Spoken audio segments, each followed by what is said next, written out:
Hey there, I'm Priscilla. I'm so glad that you're here. As always, the chat is the place where you and I come to just have conversation and talk about things that are important in both of our lives. And today is going to be a real important conversation. We're actually talking to two people that we've talked to before. We had another show with them, but it was so powerful and so impactful, we knew we needed to do it again. We're talking about parenting. How do we raise our sons and our daughters to be successful adults? We're going to tackle that topic, and we're going to do it in a way that hopefully will be impactful to you. So you're going to want to stay tuned. Even if you're not a parent, listen, stay tuned, because you have young people in your life that need the influence that you bring to them. It's going to be a great show.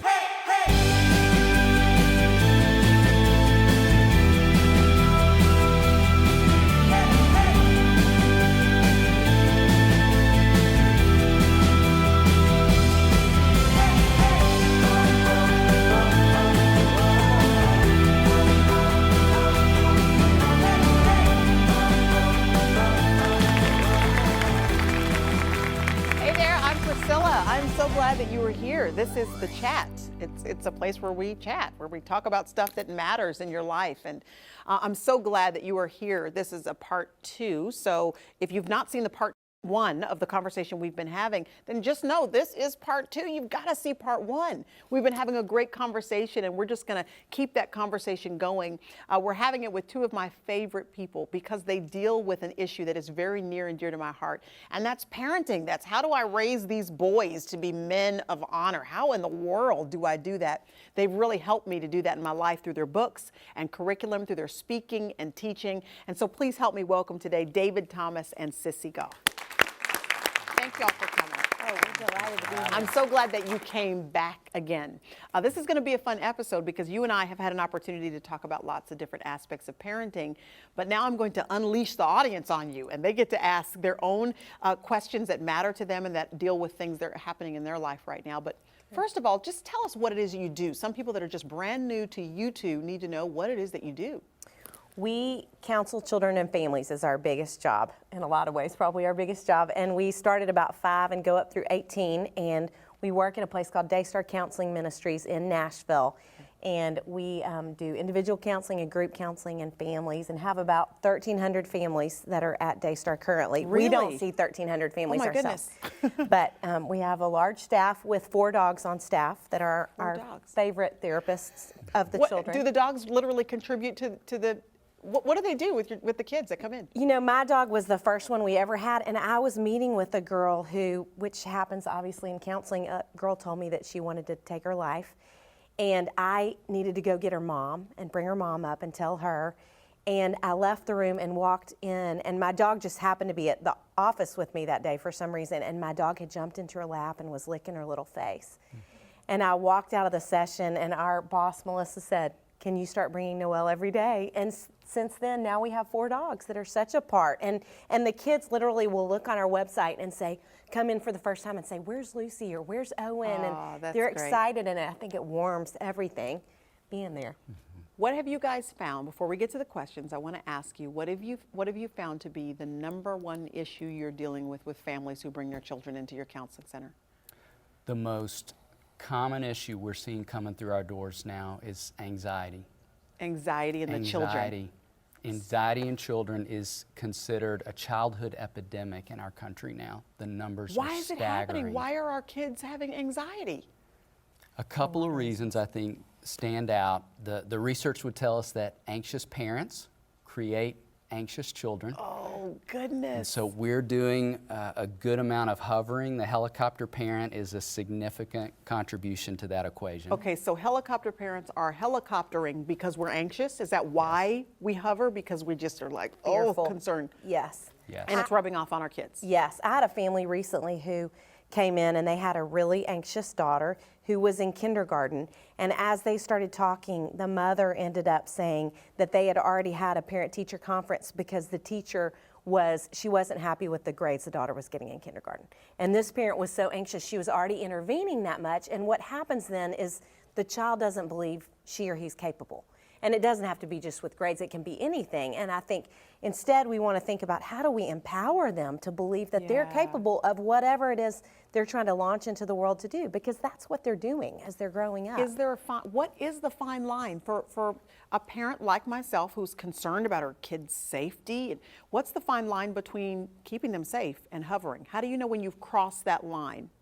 I think we definitely want to be prioritizing safety, but we also want to be prioritizing risk and really creating opportunities for our kids to build courage. And we talk a lot in our new book about how courage shows up in the presence of fear, not the absence of fear. So kids have to have opportunities where they feel afraid. Parents have to have opportunities where they feel afraid for kids to be able to experience risk and build courage. Oh man, that's going to be a hard one, isn't it? To allow our kids to be afraid and not rescue them. Yes. Okay, Yes. I'm gonna need to read your book about that one. I can tell you that right now. All right, we've got some great questions that we want to ask. There is a young lady that's ready to give us her question. What is your name? Artina Dwyer. Artina. Thank you so much for your question. What is it?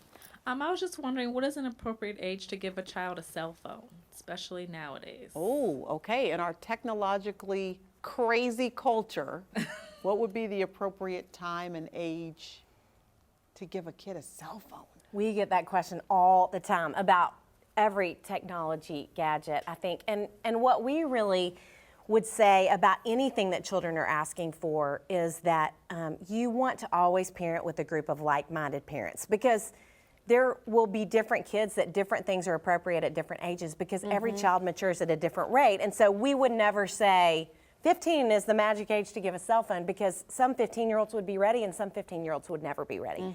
And so we really talk about parenting in community and having a group of like-minded parents that you all decide together, this is when we're going to give kids our cell phones, and that you don't want to be the first parent to do that, because if your child is the first to have every item, that child is so often going to be leading the pack and be considered wild.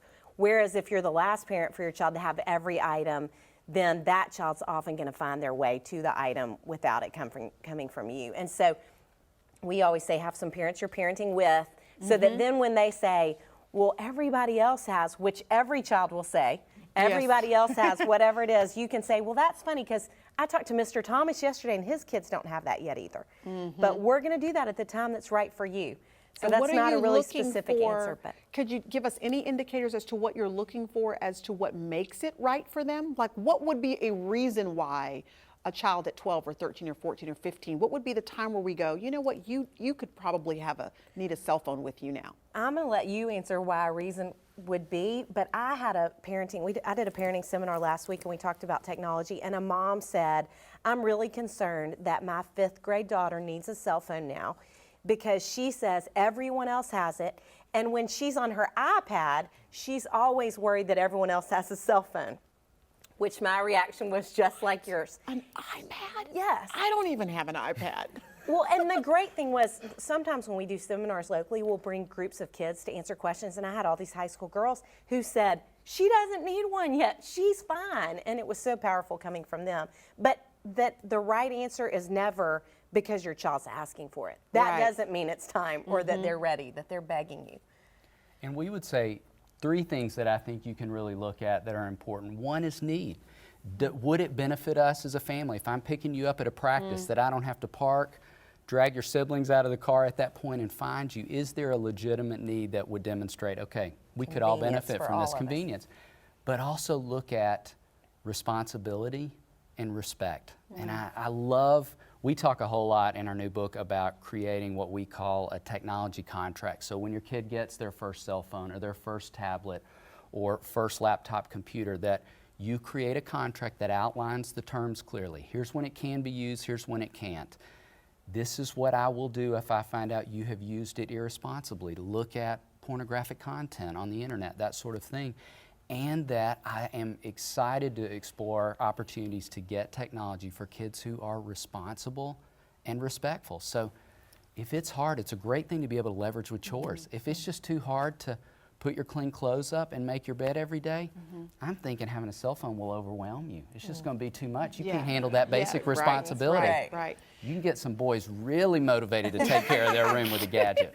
Can I tell you, I get concerned though, because technology continues to advance. Yes. Every year there is a new gadget or a new level of the same gadget. There's just something New else apps. that your kid or that you even needs. And it seems like we are, as adults, we're even spoiled to where we're so used to having the next thing that we think we're satisfied, but then there is a next thing that's going to come out. We got to have that too. So at what point, how do you feel like what can we do rather to keep our children, give them the technology they need to enjoy themselves or that they want to enjoy themselves, but at the same time continue to make them contented, satisfied children with the simple things in life, playing outside and, using their imagination and their creativity. How do we balance the two of those things?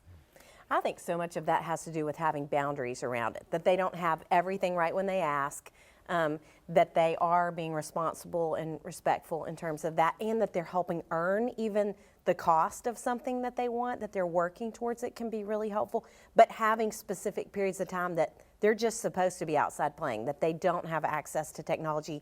And the great thing is now cell phone companies will help you. I mean, you can log in and turn off cell service during certain periods of time, so it can That's just be good. built That's in. good. Yeah, that's good to take note of. Yes. Okay, we've got another question. I'm so excited about this question. What is your name? Julie Meyer. Hi, Julie. Tell us your question. My question is, how do we teach our children to keep the limits that we set at a friend's house when they don't have those same limits without it coming across as condescending or judgmental while they're over there? Okay, so you're saying like your kid's going to a slumber party and you've told them they cannot watch PG-13 movies, but they're going to watch it at the other house. Right, or time on an iPad or too much or whatever the case may be. And we have a rule and they're trying to follow it, and then they get over there and everybody's doing it. And so if they say, I'm not allowed to do that, then those parents take that as, oh, well, who do they think they are to parent like this? Or then your kid is exposed to something that you wouldn't allow them, and you're trying not to be the helicopter parent. So you're trying to let them have that opportunity, but how do you teach them for success so that they can do that? Very, very interesting. It's a great question. It is a great question. I'll throw out one thought and then you share something you're thinking. I think that there's a certain amount of homework that we need to do on behalf of our kids before they go into those settings. I really do advocate good. for parents asking important questions like, what movies are you okay? Would you prefer they bring a device or not? Here's kind of what's okay in our household, here's what's not okay. And that we take on some of that for our kids, I think that's vital and really important. And also to send a real strong message to our kids to say, different parents are gonna have different rules. And there's a way to say that, I think, that isn't judgmental to another family. We're just going to have different rules. So there will be some things that will apply in other places that won't apply in our household, or vice versa. And your job when you're in another parent's home is to respect that. Just as when your friends are in our home, it's their job to respect that too. And I think you can even take that on yourself and call the other parent and do it in a way that's kind of self-deprecating, where you say, we're nerdy at our house and we don't watch these kind of movies, or we don't do this, and so we just wanted you to know. And that way your child's not set up to be in a situation where they feel awkward. But I think another piece of that is giving them some language around helping them get out of a situation, whether it's just, oh, I'd love to do something else instead, or if it gets really hard, that they know that they can get in touch with you, and you would even come up with a reason that you could come get them if they get in a hard situation, and that you'll come and not hold it against the other child or the other family, but that you'll always give them a way out and take the brunt of it yourself, where they're not ostracizing themselves from the other children. You know, that's so interesting because we kind of have, it's not a hard and fast rule with our boys, but for the most part, we just don't do slumber parties a whole lot. You know, just folks that want the boys to come spend the night for birthday parties. We just kind of don't do that as a rule. And you know, we got cousins they can spend the night with, and, you know, people that we know very well, which is just really a small pool. It's like 2 families. And so that's really it. But it is hard when the mom calls you from the kid at school and they say, we want one of your sons to come over and spend the night. It's like, how do you say, yeah, no, without making that mom feel like she's a bad mom or you don't want your kid in their house? It is hard to kind of stand your ground and not be judgmental. But I think being self-deprecating is part of that resolve. I think that's a great solution, don't you? To just say, you know, it's really about us. It's not about you. Yeah. Okay, we got another question. Thank you so much. Yeah, my question is, in this age of social media, How do you navigate that without just telling them no? I would say one of the biggest pieces of that, and obviously I work mostly with girls, so I feel like I spend half my counseling days talking about social media, but is that you know ahead of time whatever they're doing, that you have researched really well what is popular right now, because it changes. I mean, I'm hearing about something different every week, Okay, and it can you changes. tell us what the current trends are that you're seeing with social media with girls and boys? Yes, I will tell you about one that, and I really am big on not being super black and white where you say you can't ever do this, that you start small and make the limits clear and you increase them. But there is one thing that I would say kids do not need to be on, period. And it's the thing that I have the most girls bullied by than any other situation, and it's an app/website called Ask FM.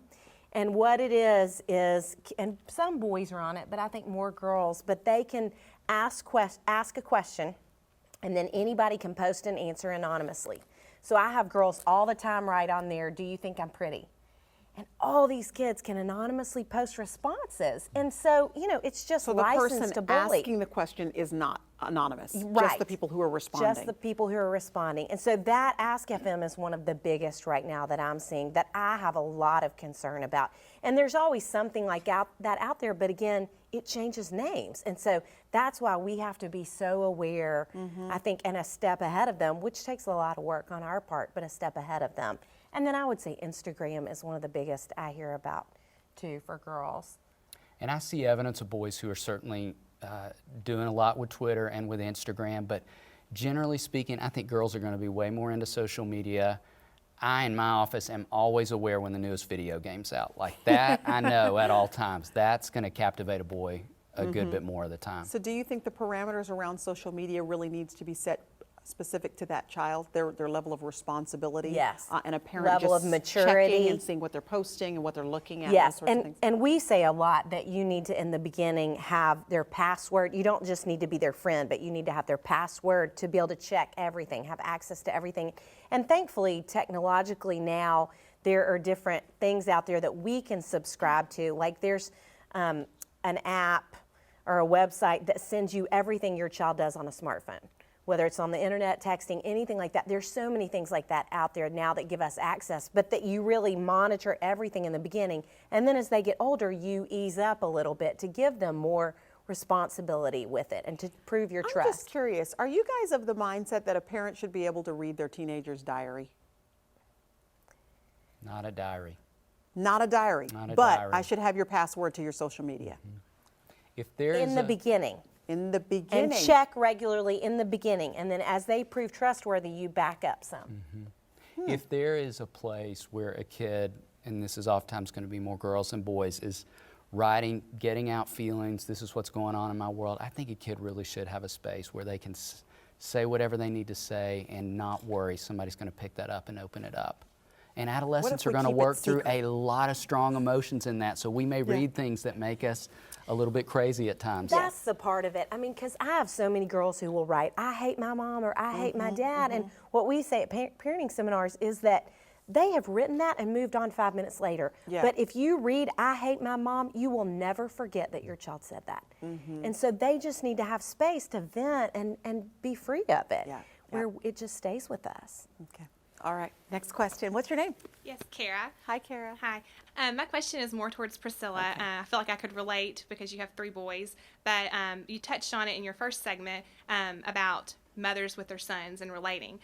So I too have 3 boys, 6, 4, and almost 1. And Oh, your hands are full. Yes. Bless you. Yes.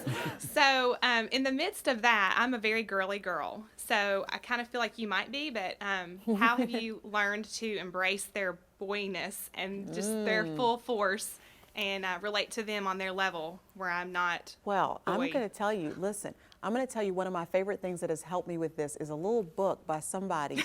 The name of the book is Wild Things. You need to get your hands on that book because it talks about just boys being allowed to be boys, that we kind of live in a culture that has tried to kind of, for lack of a better word, dumb down their masculinity and pull in that sense of adventure and risk. And so I'm serious. That book really helped me to just release them to be boys and to have fun being boys with them. So I am a girly girl, you are right. But I do get out in the yard and throw ball with them.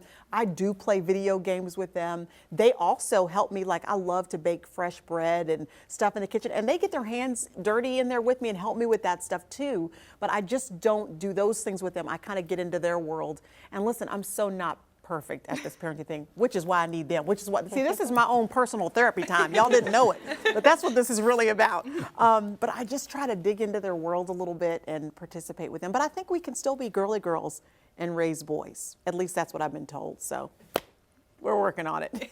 What would be your best advice to her for sewing into the lives of her boys as a girly girl mom, but who wants to be engaged with her boys? What would you encourage her to do? I think it really is about you being all of who God called you to be as a mom, and that there are those times when you are doing, I love just listening to you talk about what your life looks like with the boys, that you're just engaged with them in their play, in their world, but not stopping being a woman and a mom. And to know that a boy learns so much about his sense of masculinity through interacting with you as a woman, and that you are his first and most intimate relationship with the opposite sex. So many of his ideas about how women feel enjoyed, respected, cherished, appreciated, all those things come through his day-to-day interactions of just being with you. And so your role is vital, so vital. You know what? They're getting to the stage now where, you know, when you used to get in the bed with your boys and you cuddle with them, or your kids in general, but these boys, you cuddle with them and, you know, they lay their head on your chest and you kind of cuddle with them this way. But we're getting to the point where now I get in the bed and my head is going on their chest. And it's the weirdest feeling that you got these big boys that are becoming little men, and you can start to see that dynamic starting to change as they get bigger and taller. So it is a strange thing raising these weird species called boys. All right, we've got another question. I think this is about adult children or young adult children. How you transition from being that parent to a teenager to now a young adult who's still living at home, maybe going to college, coming home the weekends, and allowing them to have their own freedom and make their own decisions. You know, even in high school, of I don't want to go to church. Something like that, to setting their own curfew, and how to not be anxious and not have blood pressure medicine. So the bottom line is they're old enough to have some freedom, but they still live in your house. Yes. So you're trying to figure out how to balance those things. Young adults still kind of attached. I would say two things, and then you can jump in. But I think to think about, and we talk to parents of all ages about this, but you want to think about widening the boundaries for them with every year of their life. From bedtime, I mean, everything, to be really strategic, like we talked about with discipline, but strategic in that, so that when they're 18 and they move away from home, there's not that, woo, I'm free. That you want to make it where when they move away, the difference is so minimal they barely notice. Plus the fact that you want them to mess up when they're living in your home, because they will mess up. And then you can help them work through it. I love the emphasis that you put on the last part of that statement but they are still living in your house. And I think it's great to have house rules, and every December, without fault, I will have this conversation with some parents of a college-age student in my office. Will say, he comes home at 1, 2 o'clock in the morning, wants to eat, going through the kitchen, takes a shower, and it makes me crazy. The dogs are up, whatever is going, the lights are on, that sort of thing. And I think it is more than okay to have a conversation with a boy, something along the lines of, buddy, I get it. I know you are eating at 1 in the morning, out with friends at this point in your college life. I'm okay with that. You are not in your dormitory right now. No one takes showers at 2 in the morning here. We're going to sleep. That's not what we do. Right, that's not what we do. And I'm great with you doing those things when you're there. But here it is important that you respect that. And that's really what it's about. It's about respect the house rules. As for me and my house, we don't take showers at 2 a.m. That's the bottom line. No, we don't. Yeah, I remember my parents saying to me, I was getting in teenagers and stuff, I'll never forget my dad just always saying, you know what, as long as you live here under my roof, there are some rules you're just going to have to abide by. Yes. And even for a friend of mine, 7 children I think she has, and my sister was talking to her about how do you navigate these teenagers, in particular the 17 and 18-year-olds. And for the young ones, she has like a 2 to 4 rest time. That's their quiet time where they don't have to go to sleep, but they have to all be in their rooms doing something quiet. And Crystal said, yeah, but what do you do with the teenagers? And the mom looked back at her and said, from 2 to 4, we're all in our rooms and we're being quiet. She's like, that's just what we do at our house. That is our rule. And as long as you live here, that's the rule for the house. And so we've got to set boundaries no matter the age limit of our kids, the age of our It's so kids. appropriate to say, you may have stopped being a child, but I haven't stopped being a parent too. And you know, even as you're out at night, it is still appropriate for you to text me and tell me when you'll be in, and Because just that's just let out me of know. respect, Out right? of That has nothing to respect. do with Yes, the fact that you're a exactly. teenager now. It's out of respect for me and my house. Exactly. Yeah, yeah, that's good. Good advice. They've got so much more good advice that they could share. I mean, like a lot of good advice, and they've written it all down. And I'm so glad that they have. This is one of many books that we have from David and Sissy, Raising Boys and Girls, the art of understanding their differences, so important to raise successful children. And then their brand new book is Intentional Parenting. You're gonna wanna get your hands on that. Will you guys please help me to thank them for being here with us today? Thank you so much.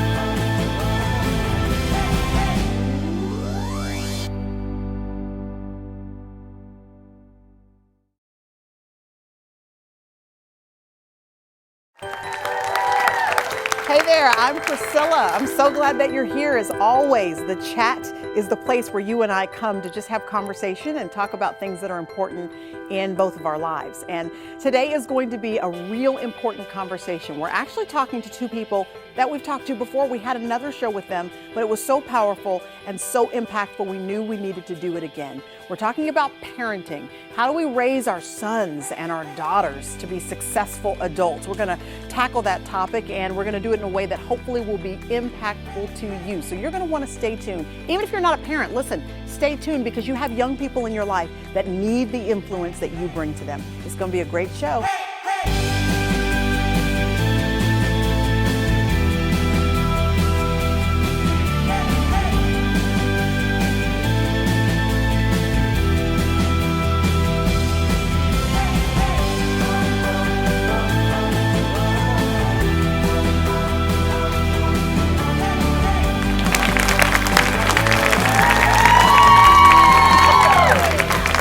So excited about today's show because two of my favorite people in the world are going to be joining me today. We're going to be talking about parenting. And listen, I am a mom.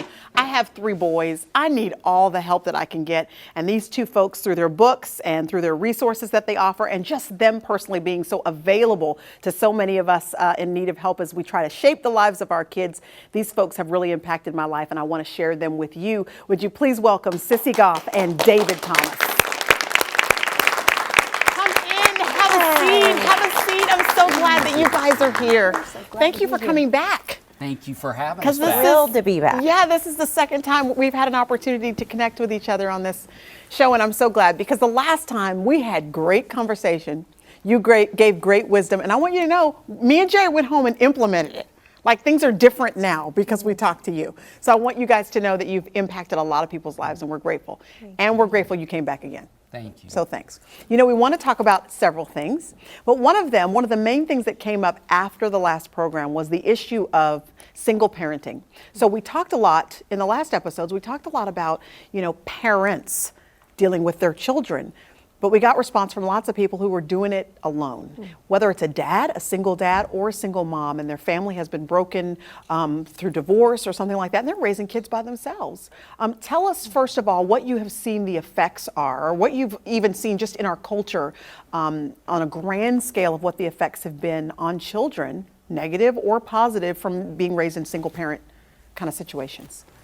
I think probably insecurity, at least in the beginning. If there's a transition like a divorce, I think a lot of times kids can end up with a real insecurity as a result, because it's almost like, I mean, the parents are really the foundation, and so it's as if the rug's pulled out from under the kids in a lot of ways. And so I think we encourage parents all the time to do as much as they can to create predictability for kids and to help the children know. So in transitioning, where they're going to be when, like a calendar that says mom's house, dad's house. I mean, those kind of things are so helpful to further that for them in the process. And we would definitely say in situations of divorce, and the research would really support this too, that to the degree that a mom and dad can be respectful of one another, put their emotions aside, and really be about some common goals for the kids, that is a game changer. And just today, I was in court with a set of parents who are still fighting over custody, have been divorced for a period of time, and just seeing evidence of the residual, the impact on this little boy. So to the degree that they can really come together for the sake of the kids,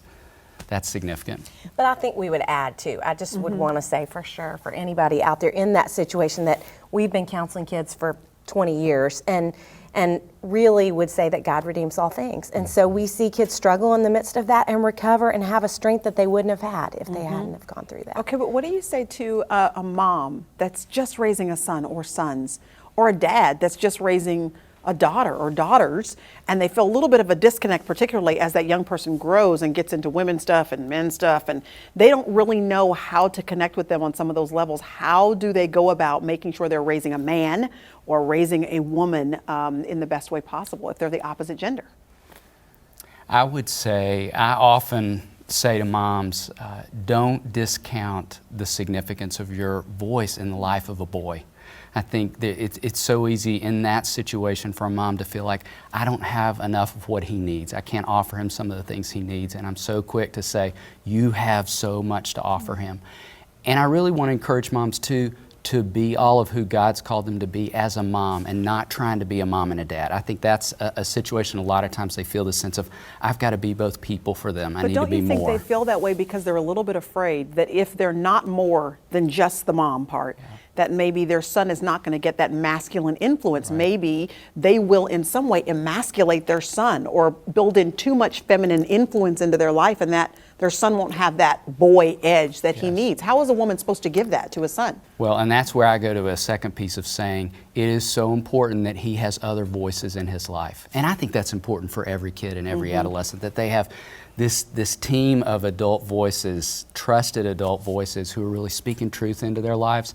And all the more important in that moment if a boy doesn't have access to his dad in the way that a mom would hope, just to say that's important, and seeking that out and really praying that God would bring that into his life. And I have seen some of the most courageous young men I have known and spent time with in my office have been raised by single moms who have been so intentional in those ways. And we have so many grandparents and uncles and teachers and coaches that have such significant roles with kids when they only have the one parent. And I mean, you know, Jerry, my husband, was raised in a single parent home. So his mom was kind of, dad lived actually right around the corner, but wasn't influential in their life at all. And his mom really raised them. And I've got this manly man, and I look at this woman who was just a mom. She just did the mom's part. And you know, you kind of trust God to do the rest and the people that the Lord places in their lives. What about a dad who's raising girls and is trying to figure out how to raise this little woman? Well, I think that's definitely where it's important to have other women in her life that can speak truth into her life, and speak to those parts of what it does look like to grow into being a woman. But I also think for him to speak to that too. And I had a girl who talked about how important it was for her that she could ask her dad to go buy tampons and he wouldn't flinch, that he would just do it. And so I think he's got to have a comfort level with that. Do you think that parents, I like that word you just used, a comfort level. Do you think that sometimes our discomfort makes an issue out of things that shouldn't really be an issue? Tell me some of the instances where you've seen the parents' response actually be the issue and not the actual issue itself. You know, I feel strongly about the importance of naming body parts as body parts, and I think that is one area where, to the degree that we can just get comfortable talking about our own bodies, about sexuality, about relationships, that certainly is an area where kids will feel our comfort or discomfort. Well, and I think they're going to feel the same comfort with the same gender. And so as they learn to have really comfortable conversations with the opposite gender parent, they will in adult relationships too, and they're going to replicate what's modeled for them so often. How are parents, single parents in particular, how are they supposed to allow their child to be a balanced human being in such an unbalanced culture? I mean, in every aspect, we live in an unbalanced culture. Materialism, sexuality is out of, just kind of thrown out of proportion.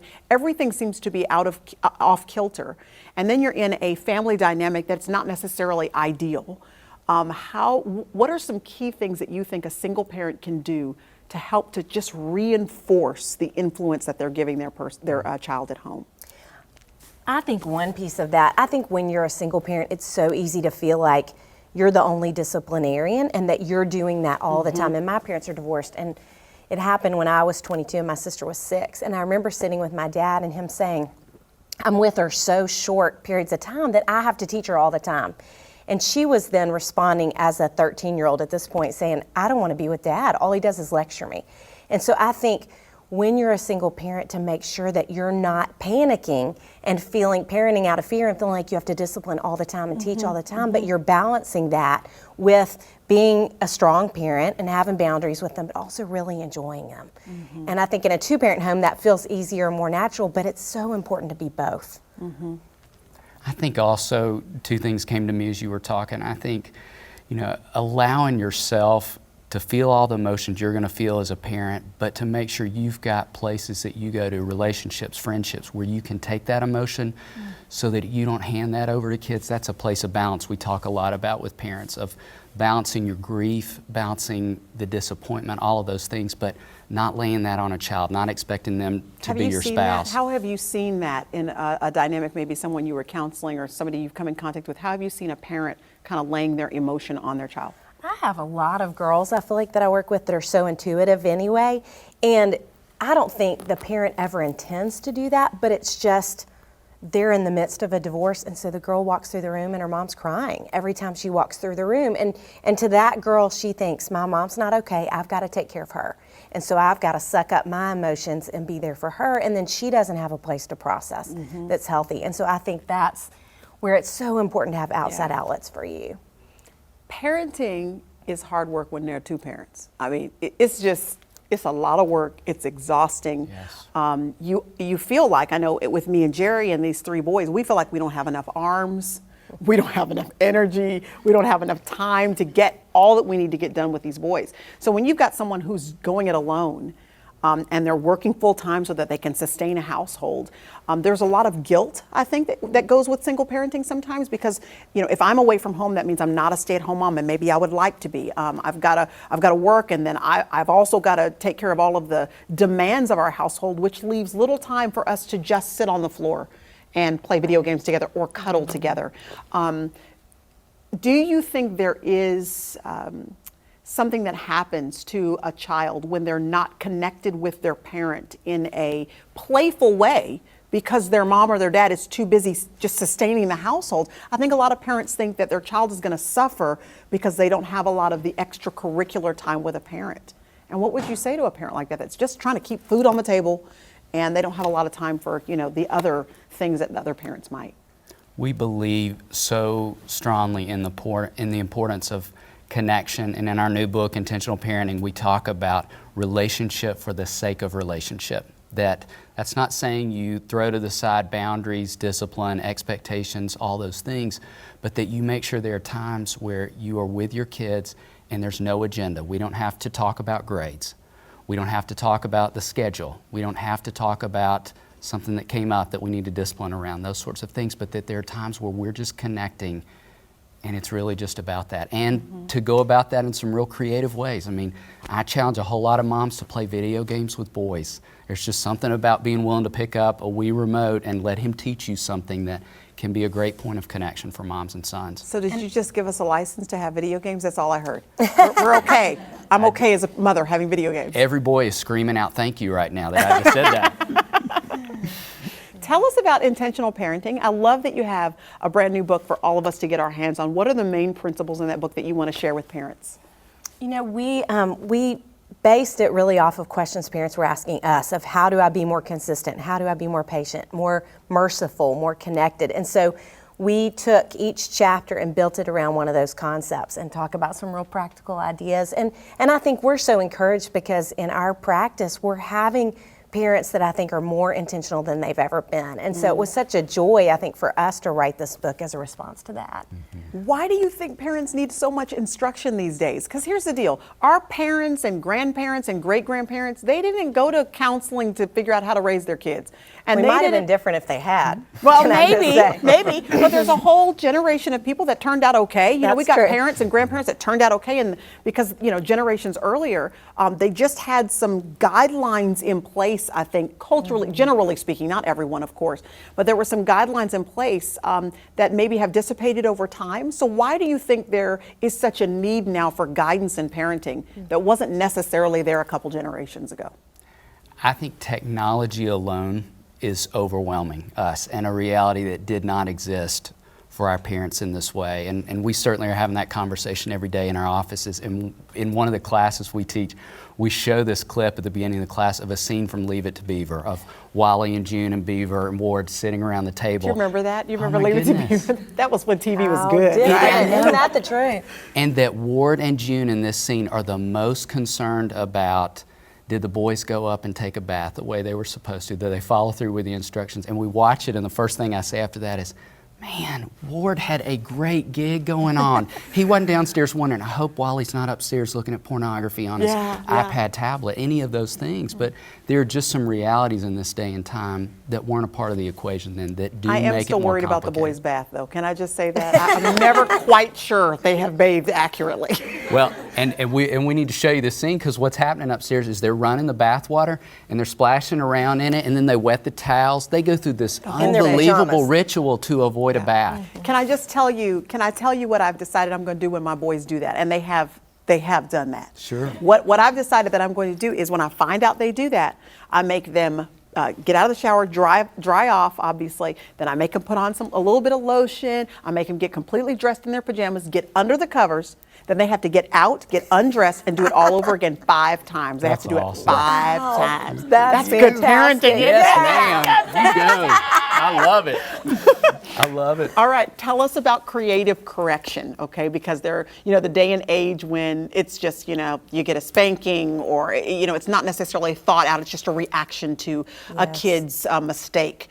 And not that I'm against spanking or anything like that, but I do think I have a great friend that wrote a book called Creative Correction. I love the title of that, Yes. that you can be creative in your correction. And this whole idea of just letting the boys get in and out of the shower, it just came as I sat down for a moment and thought, what could connect specifically to this infraction as opposed to just choosing something random? So can you tell us a little bit about how we can be creative in the discipline and the training of our children? I'll throw out an idea. Okay. I love your example. A great match for a boy too, because boys are such experiential learners, and we tend to talk at and talk to them way too much. So a lecture is so not effective for a boy, really. He's not an auditory learner, and so that you made them go through the motions is so valuable in terms of making connections. And that's really what discipline is about. It's about teaching, and it's about making connections. So if we're emphasizing being punitive, there's really not an opportunity for learning in the same way. So I love that you went about it in that way. And we are advocates of that. In fact, when we get asked questions in parenting classes about sibling rivalry, we will say one of the best ways to address that is experientially to have kids give back to each other. Make each other's bed, make each other's lunch, that Do you kind know of thing that where they're I saw an serving. Instagram image where these 2 kids, brother and sister, obviously, they are maybe it was one of their father's T-shirts, so it's a huge T-shirt. They sell Both them of their online. heads. Do they sell them online? Yes. Both of their heads had to be in the hole together. One arm was out this side, and the other kid had their arm out the other side. Yes. And it said, "I will not fight with my sister or with my brother." And they had to stay in that shirt, and they were both They like, worked it out. Yes. so creatively coming up with Yes. some. They sell those online? Yes. We're gonna have to find those shirts. There you go. Hey, what can we do about lying? You got any creative correction for lying? Parents want to know. That's a great one. I think so much of what you said is such a piece of it is sitting down ahead of time and thinking through. I haven't given an answer for lying yet. I'm trying to stall and think of one, but I know. I It's think where you're being proactive in it Yep. and thinking these are the biggest issues that come up with our kids. What can we do creatively so it's not that reaction? And it's not. We talk so often about how a consequence can come because we're angry.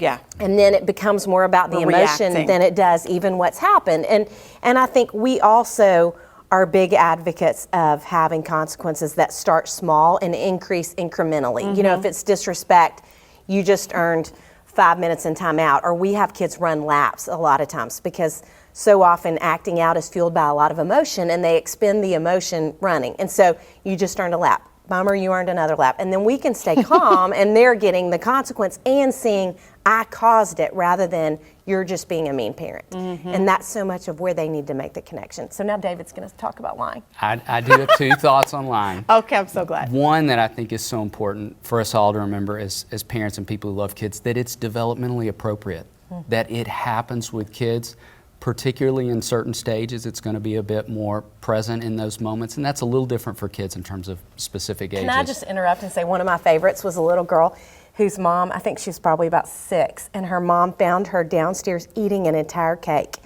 And she said to her, she was sitting under the table eating the cake, and she said to her, "Kristen, what are you doing?" And she said, "Satan woke me up and told me to come eat this cake." It's a great She one. had the answer She had the answer figured planned, out. Yeah. So they're going to experiment. I love Yes, what they you're are saying. going to experiment. And when we find evidence that it's happened, I think one of the least helpful things we can do with kids is ask them if they did it, which is one of the most natural things to do. Don't say, "Did you do this?" Right, Yes. because I think that question oftentimes sets them up to go a little bit deeper in the lie.